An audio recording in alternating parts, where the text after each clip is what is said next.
അസ്സലാമലൈക്കും dear friends. ഇന്നത്തെ നമ്മുടെ സ്പെഷ്യൽ ഒരു വെറൈറ്റി റെസിപ്പിയാണ്. നമ്മുടെ ഈ വീഡിയോ കണ്ടുകൊണ്ടിരിക്കുന്ന സമയത്ത് നിങ്ങൾക്ക് ഇഷ്ടപ്പെടുകയാണെങ്കിൽ ഒന്ന് ലൈക്ക് ചെയ്തേക്കണേ. അതുപോലെ തന്നെ നമ്മുടെ ഈ ചാനൽ ആദ്യമായിട്ട് കാണുന്നവരും ഇതുവരെയും സബ്സ്ക്രൈബ് ചെയ്യാത്തവരും പ്ലീസ് ഒന്ന് സബ്സ്ക്രൈബ് ചെയ്തേക്കണേ. ഞാനിടുന്ന വീഡിയോസ് ഉടനടി കിട്ടുന്നതിനായി സബ്സ്ക്രൈബ് ബട്ടന്റെ തൊട്ടടുത്ത് കാണുന്ന ബെല്ലൈക്കൺ കൂടി ക്ലിക്ക് ചെയ്തിട്ട് ഓൾ എന്ന ഓപ്ഷൻ എനേബിൾ ചെയ്യാനും മറക്കല്ലേ.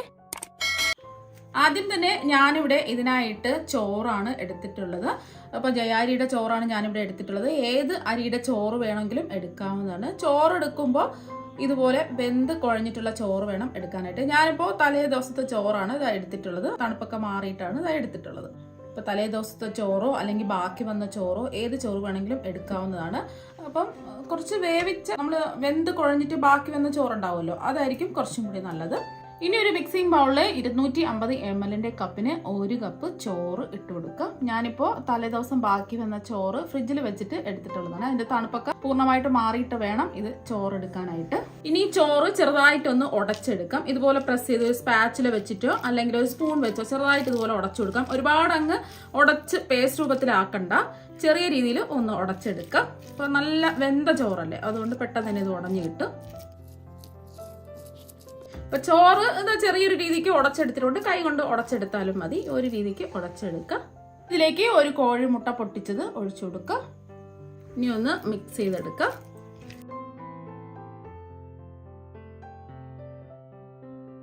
ഇപ്പൊ നന്നായിട്ട് മിക്സ് ചെയ്തെടുത്തിട്ടുണ്ട്. ഇതിവിടെ ഇരിക്കട്ടെ.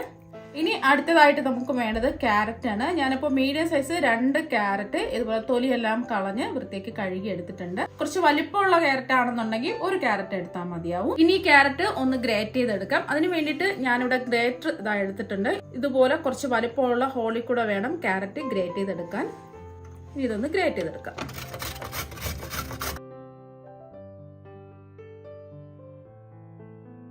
അപ്പൊ ക്യാരറ്റ് രണ്ടും ഗ്രേറ്റ് ചെയ്തെടുത്തിട്ടുണ്ട്. അപ്പൊ കണ്ടില്ലേ, ഈ ഒരു രീതിക്ക് ഗ്രേറ്റ് ചെയ്തെടുക്കാം. കുറച്ച് വലിപ്പത്തിൽ വേണം ഇതൊന്ന് ഗ്രേറ്റ് ചെയ്തെടുക്കാൻ. തീരെ ചെറുതായിട്ട് അങ്ങ് ഗ്രേറ്റ് ചെയ്തെടുക്കരുത്. ഇനി ചൂടായി കിടക്കുന്ന ഒരു പാനിലേക്ക് 1 ടേബിൾ സ്പൂൺ എണ്ണ ഒഴിച്ചു കൊടുക്കും. ഞാനിപ്പോൾ വെളിച്ചെണ്ണയാണ് ഒഴിച്ചു കൊടുക്കുന്നത്. വെളിച്ചെണ്ണ ആകുമ്പോൾ നല്ലൊരു ഫ്ലേവറും ഒരു ടേസ്റ്റും ഒക്കെ, ഒരു നാടൻ ടേസ്റ്റും ഒക്കെ ഉണ്ടാവും. ഏതെണ്ണ വേണമെങ്കിലും എടുക്കാവുന്നതാണ്. ഇപ്പൊ എണ്ണ ചൂടായിട്ടുണ്ട്. ഇതിലേക്ക് 1 ടീസ്പൂൺ ഇഞ്ചി ചതച്ചതും 1 ടീസ്പൂൺ വെളുത്തുള്ളി ചതച്ചതും കൂടി ഇട്ട് കൊടുക്കാം. അപ്പൊ ഇതിന് പകരം നിങ്ങൾക്ക് ചെറുതായിട്ട് കട്ട് ചെയ്ത് വേണമെങ്കിലും ഇട്ട് കൊടുക്കാം, അല്ലെങ്കിൽ പേസ്റ്റ് രൂപത്തിൽ ഇട്ട് കൊടുക്കാം. എങ്ങനെ വേണമെങ്കിലും എടുക്കാവുന്നതാണ്. ഞാനിപ്പോൾ ചതച്ചിട്ടാണ് എടുത്തിട്ടുള്ളത്. ഒന്ന് ഇളക്കി കൊടുക്കാം. ഒരു 10 സെക്കൻഡ് ഒന്ന് ഇളക്കി കൊടുത്ത് ആ വെളുത്തുള്ളിയുടെയും ഇഞ്ചിയുടെയും ഒരു പച്ചമണം മാറുന്നവരെ ഒന്ന് ഇളക്കി കൊടുക്കാം. മീഡിയം ഫ്ലെയിം വെക്കാം. ഇപ്പോൾ ഒരു 10 സെക്കൻഡ് ആയിട്ടുണ്ട്.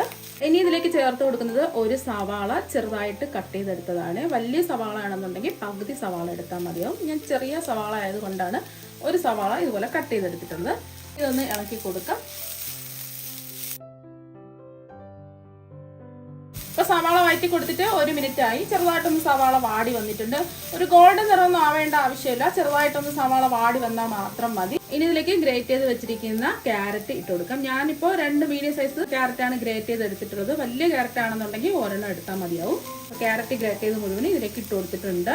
ഇനി ഇതൊന്ന് ഇളക്കി കൊടുക്കാം. ക്യാരറ്റ് ചെറുതായിട്ടൊന്ന് വാടി വന്നാൽ മാത്രം മതി. ഇപ്പൊ കണ്ടില്ലേ, ക്യാരറ്റ് ഒക്കെ വാടി വന്നിട്ടുണ്ട്. ഇപ്പൊ 1 മിനിറ്റ് ആയിട്ടുണ്ട്. ഇത്രയും മതി. ഇനി ഫ്ലെയിം ഓഫ് ആക്കാം.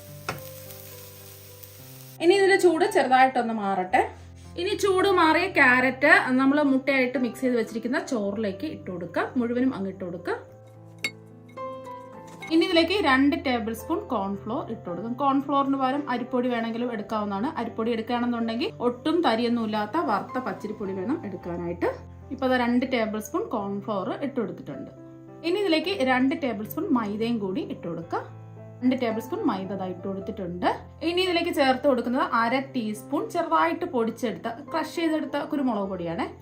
അപ്പോൾ ഒരുപാട് പൗഡർ രൂപത്തിൽ പൊടിക്കേണ്ട, ചെറിയ തരികളോട് കൂടി പൊടിച്ച കുരുമുളക് പൊടിയാണ് ഇട്ട് കൊടുത്തിട്ടുള്ളത്. അപ്പൊ തരികളോട് കൂടിയുള്ള കുരുമുളക് പൊടി ഇല്ല എന്നുണ്ടെങ്കിൽ പൗഡർ രൂപത്തിൽ പൊടിച്ചത് ഇട്ട് കൊടുത്താലും മതി. ഇനി ഇതിലേക്ക് എരിവിന് വേണ്ടിയിട്ട് നമ്മൾ കുരുമുളക് പൊടിയും മുളക് പൊടി മാത്രമേ ചേർക്കുന്നുള്ളൂ. 1 ടീസ്പൂൺ കാശ്മീരി മുളക് പൊടി ചേർത്ത് കൊടുക്കാം. അപ്പൊ ഞാൻ കാശ്മീരി മുളക് പൊടി ആയതുകൊണ്ടാണ് 1 ടീസ്പൂൺ ചേർത്ത് കൊടുത്തത്. സാധാരണ എരിവുള്ള മുളക് പൊടിയാണെന്നുണ്ടെങ്കിൽ 1/2 ടീസ്പൂൺ ചേർത്ത് കൊടുത്താൽ മതിയാവും. നമ്മൾ ഇതിൽ പച്ചമുളകൊന്നും ചേർക്കുന്നില്ല. അതുപോലെ തന്നെ ഈ മുളക് പൊടിക്ക് പകരം നിങ്ങൾക്ക് വേണമെന്നുണ്ടെങ്കിൽ ചതച്ച മുളക് വേണമെങ്കിലും 1 ടീസ്പൂൺ ഇട്ട് കൊടുക്കാവുന്നതാണ്. ഇനി ഇതിലേക്ക് ആവശ്യത്തിനുള്ള ഉപ്പ് ഇട്ട് കൊടുക്കാം. ഞാനിപ്പോൾ 1 ടീസ്പൂൺ ഉപ്പാണ് ഇട്ട് കൊടുക്കുന്നത്.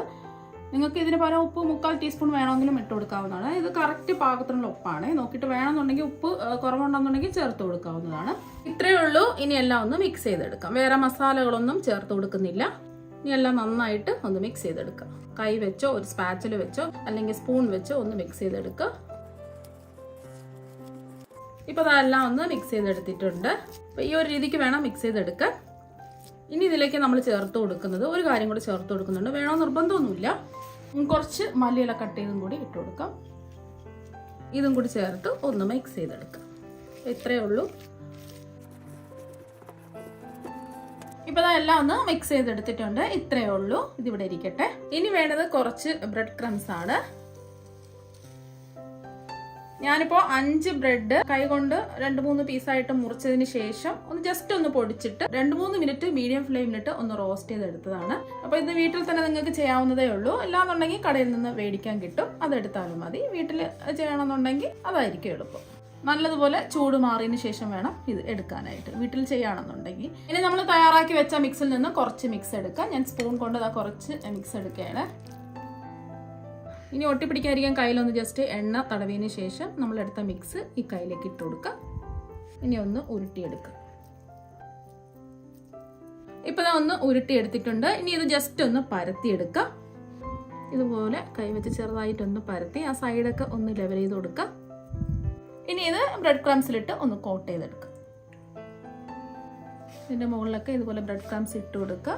കൈ വെച്ച് ഒന്ന് പ്രസ് ചെയ്ത് കൊടുക്കുക. എല്ലാ ഭാഗത്തും ഇതുപോലെ ആക്കി കൊടുക്കുക. ഇതുപോലെ സൈഡൊക്കെ ഒന്ന് ലെവൽ ചെയ്ത് കൊടുക്കുക. ഈ ഒരു രീതിക്ക് റെഡിയാക്കി എടുക്കുക. ഇപ്പൊ എല്ലാം ഉരുട്ടി പരത്തി ബ്രെഡ് ക്രംസിൽ ഇതാ കോട്ട് ചെയ്ത് എടുത്തിട്ടുണ്ട്. ഇനി ചൂടായി കിടക്കുന്ന ഒരു പാനിലേക്ക് 2 ടേബിൾ സ്പൂൺ വെളിച്ചെണ്ണ ഒഴിച്ചു കൊടുക്കുക. കൂടുതലൊന്നും വേണ്ട, 2 ടേബിൾ സ്പൂൺ വെളിച്ചെണ്ണ ഒഴിച്ചു കൊടുത്താൽ മതി. വെളിച്ചെണ്ണ ഇല്ലാന്നുണ്ടെങ്കിൽ വേറെ ഏതെങ്കിലും എണ്ണ എടുക്കുക. ഇനി ചൂടായി കിടക്കുന്ന എണ്ണയിലേക്ക് നമുക്കിത് ഓരോന്നായിട്ട് വെച്ചു കൊടുക്കാം.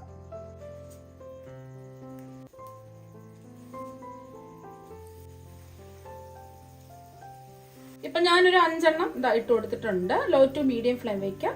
ഒരു സൈഡ് നല്ലോണം ഒന്ന് മൊരിഞ്ഞു വരട്ടെ. നമ്മൾ ഇതിൽ കുറച്ച് എണ്ണയല്ലേ ഒഴിച്ചു കൊടുത്തിട്ടുള്ളൂ, ഒരുപാട് എണ്ണയൊന്നും ആവശ്യമില്ല. ഒരു സൈഡൊന്നും മൊരിഞ്ഞു വരട്ടെ. ഇപ്പൊ ഒരു വശം ഒന്ന് മൊരിഞ്ഞു വന്നിട്ടുണ്ട്. ഇനി ഇത് തിരിച്ചിട്ട് കൊടുക്കുക.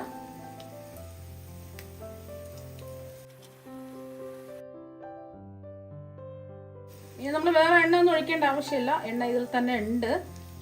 ഈ വശവും നമുക്കൊന്ന് മൊരിച്ചെടുക്കാം.